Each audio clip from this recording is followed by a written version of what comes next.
guys, welcome back to Skyview K Education. Today we are going to discuss about that genetic code part 2. Already मैंने part 1 डाला हुआ है और आपको description में लिंक भी मिल जाएगी. पार्ट 1 देखना ज़रूरी है तो ही आपको थोड़ा सा पार्ट 1 देखोगे तो ही पार्ट 2 समझ में आएगा. सो पहले आप जाके पार्ट 1 देखिए फिर पार्ट 2 देखिए. So let's start to discuss about that genetic code part 2. Providing proof that the codon was triplet was more daunting task. तो जो जॉर्ज गेम्यू है उसने ऐसा बोल तो दिया कि जो जेनेटिक कोड है वो ट्रिपलेट में होते हैं. तो वो उसका जो प्रूफ है तो वो बहुत ही डिफिकल्ट टास्क है. उसकी जो प्रूफ देना होता है वो डिफिकल्ट टास्क है. सो यहाँ पे यही थोड़ा सा प्रूफ की बात की गई है. The chemical method developed by Hargobind Khorana was instrumental in synthesis RNA molecules with defined combination of bases homopolymer and copolymer. Okay यहाँ पे पहले दो टर्म्स दी गई है, होमोपोलीमर एंड कोपोलीमर. उसके बारे में हम पहले जान लेते हैं. What is homopolymer? Only a single monomeric species. Homopolymer का मतलब है कि एक ही स्पीसीज होगी. जैसे कि यहाँ पे x x x x x type के ही अमाइनो एसिड मिलेंगे तो उसको बोलते हैं मोनोमरिक. और कोपोलीमर की बात आएगी तो वहां पे मोर देन वन मोनोमरिक की बात आती है. तो वहां पे एक्स वाई एक्स ऐसे तो वहां पे मोर देन वन मोनोमरिक होती है. ओके, आई होप सो कि आपको होमोपोलीमर एंड कोपोलीमर के बारे में डिफरेंस समझ में आया. ओके, तो यहाँ पे क्या किया गया कि the chemical method develop by Hargobind Khurana was instrumental in synthesis RNA molecule with defined combination of bases homopolymer and copolymer. तो यहाँ पे क्या हुआ कि उसने हरगोबिंद खुराना ने क्या किया कि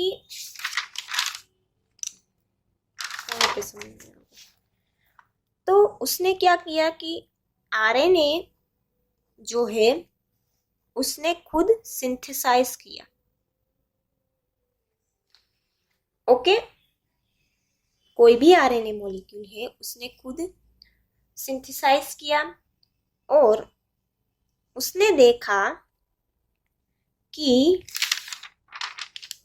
यू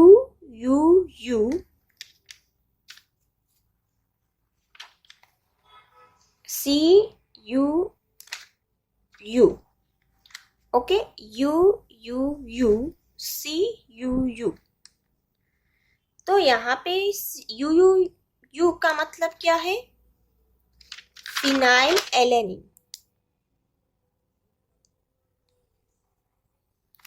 एंड CUU का मतलब क्या है? ल्यूसिन.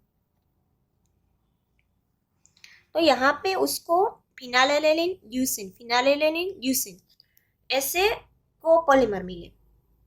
ओके, और उसने दूसरा भी UU तो उसको मिला फिनाइल एलेनिन ऐसे अमाइनो एसिड मिले तो उसको मिला होमोपोलीमर. तो ऐसे एक्सपेरिमेंट करते करते उसको पता चला कि ये होमोपोलीमर एंड कोपोलीमर के कॉम्बिनेशन में होते हैं. ओके, देन अब दूसरे साइंटिस्ट आए. एक साइंटिस्ट की बात हुई, होमोपोलीमर एंड कोपोलीमर की टर्म समझाई. देन दूसरे साइंटिस्ट आए मार्शल नीरेनबर्ग ने क्या किया? मार्शल नीरेनबर्ग आए तो उसने cell free system for protein synthesis finally help the code to be deciphered. उसने क्या किया कि हरगोबिंद दास ने तो पता लगा लिया कि ये जो कोडॉन होते हैं वो ट्रिपलेट में होते हैं, होमोपॉलीमर कोपॉलीमर के कॉम्बिनेशन में देख लिए। ओके, फिर मार्शल नीरेनबर्ग आए तो उसने क्या किया, एक सेल फ्री सिस्टम ली। सेल फ्री सिस्टम में क्या होता है कि उसमें जो इकोलाई जो सेल होता है वो लिया और उसमें से ये जो सेल का सेल वॉल होती है उसको डिस्ट्रैक्ट कर दिया, डैमेज कर दिया, तो साइटोप्लाज्म ही बचा। ओके, साइटोप्लाज्म ही बचा और साइटोप्लाज्म ही बचा और उसमें होगा राइबोसोम, राइबोसोम होगा। ओके, बट ये जो सेल फ्री सिस्टम है उसमें कोई आरएनए नहीं होगा।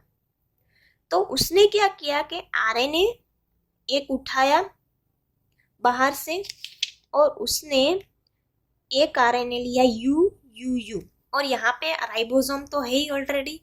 सो यहाँ पे आरएनए में से प्रोटीन बनेगा तो ट्रांसलेशन की जो प्रोसीजर होगी तो यहाँ पे यू डाला आरएनए का, तो यहाँ पे अमाइनो एसिड बना फिनाइल एलेनिन। फिर उसने डाला CUU तो वहां पे प्रोटीन बना ल्यूसिन। तो इस तरह उसने किस 3 कोडॉन से कौन सा अमाइनो एसिड बनता है वो भी उसने पता लगा लिया सेल फ्री सिस्टम का यूज करके। उसका जो आरएनए का जो सिंथेसिस होगा, आरएनए का जब वो ट्रांसलेशन होगा, आरएनए में से प्रोटीन बनेगा, तब कौन से कोडॉन से कौन सा प्रोटीन बनेगा वो भी पता लगा लिया।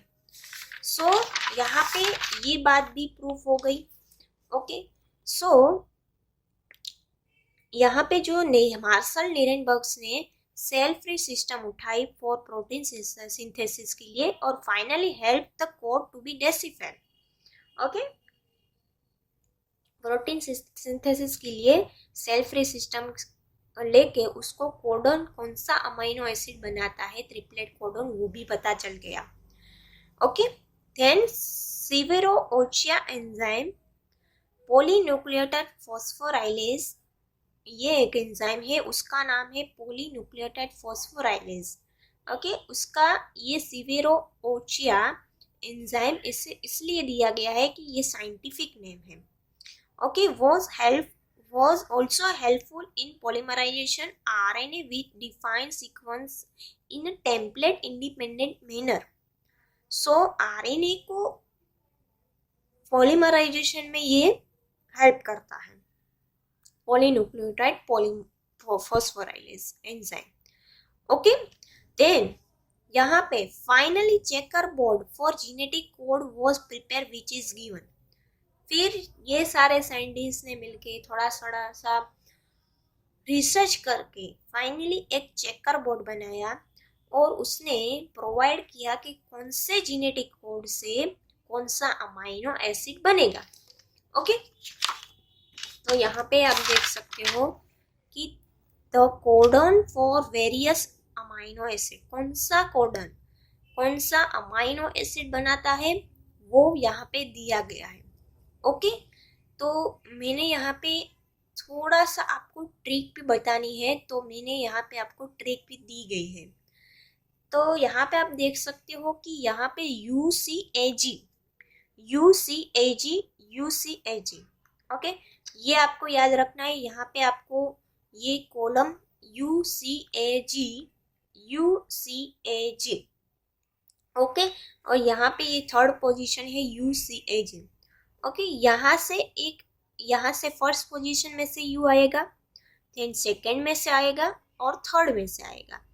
ओके, ऐसे 3 कोडन बना, ट्रिपलेट कोडन बना, जेनेटिक कोडन, और यहाँ पे जो अमाइनो एसिड बनेगा ये कोड से वो बनेगा फिनाइल एलेनिन। ओके गाइस, तो ये फिनाइल एलेनिन नाम का कोडन बनेगा। The codon for the various amino acid, first position, second position and third position. Okay, तो यहाँ पे फिनाइल एलेनिन नाम का जो कोड है वो बनेगा। ओके, तो यहाँ पे आप देख सकते हो कि यहाँ पे मैंने आपको थोड़ा सा आसान रहे इसीलिए मैंने थोड़ा सा आपको कॉलम वाइज दे दिया है। तो आप 1 मिनट पॉज करके भी आप अपने हिसाब से भी बना सकते हो, पर मैंने यहाँ पे आपको थोड़ा सा याद रहे इसीलिए मैंने बनाने की ट्राई की है। ओके, तो यहाँ पे मैंने कॉलम वाइज दिया गया है फिनाइल एलेनिन ल्यूसिन फी ल्यू इल्लेमेटवा। फी ल्यू इल्लेमेटवा ये पहली कॉलम में है। तो यहाँ पे जो फी के ऊपर 2 6 3 1 4 ऐसे याद रखने का। ओके, 2 6 3 1 4 मीन्स के फिनाइल एलेनिन 2 बार है। ओके, इसीलिए मैंने यहाँ पे 2 नंबर दिया है। देन यहाँ पे आपको 6 बार दिखेगा ल्यूसिन, तो 6 नंबर दिया है। 2 6 3 1 4। ओके, फील्यू इल्लेमेटवा सेर प्रो 3 एला, सेर प्रो 3 एला, ये आपको आसानी से याद रहेगा सेकंड कॉलम, क्योंकि 4 4 4 ही है। ओके, देन आएगा टायरो स्टॉप, टायरो स्टॉप। ओके, यहाँ पे 2 2 सारी में 2 2 दिया गया, ये भी आपको आसानी से याद रहेगा। यहाँ पे स्टॉप क्यों लिखा है मैं आपको समझाती हूँ, मैं आपको अभी समझा दूँ, पहले आप यहाँ पे ध्यान दो। टायरो stop his gland as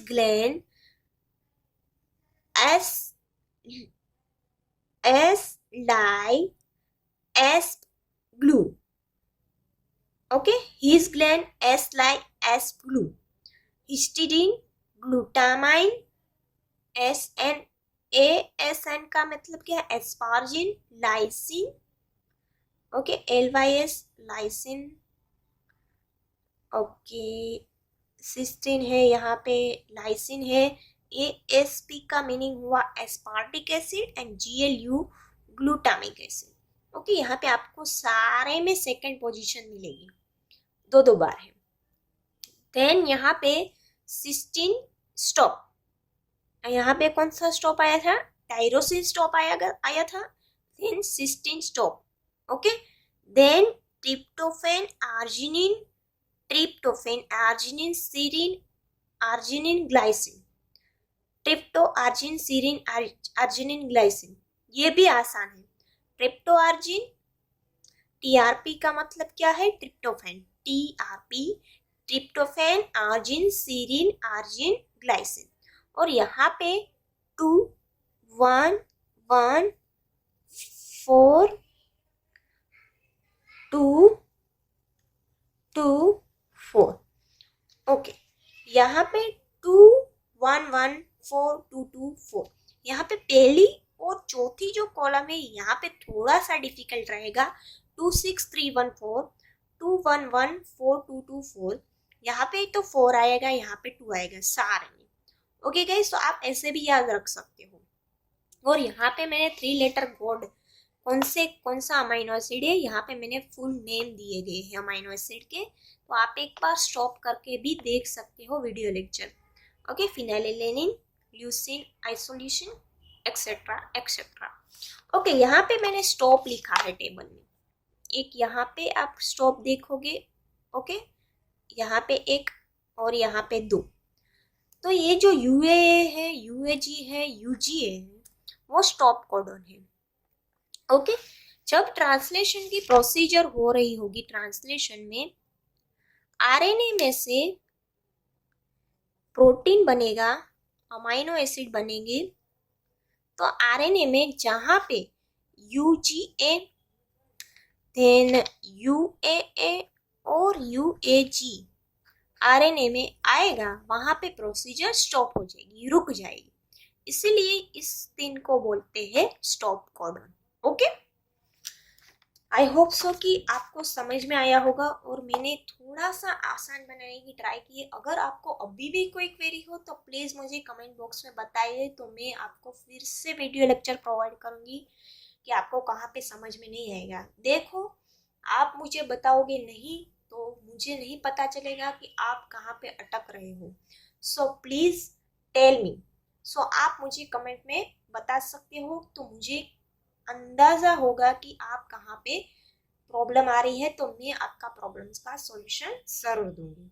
okay guys, I hope so कि आपको वीडियो लेक्चर अच्छी लगी है। प्लीज, आपको ये अच्छी लगी तो प्लीज इसको लाइक शेयर और सब्सक्राइब कीजिए और अपने फ्रेंड्स के साथ शेयर भी कीजिए। Okay guys, thank you for watching.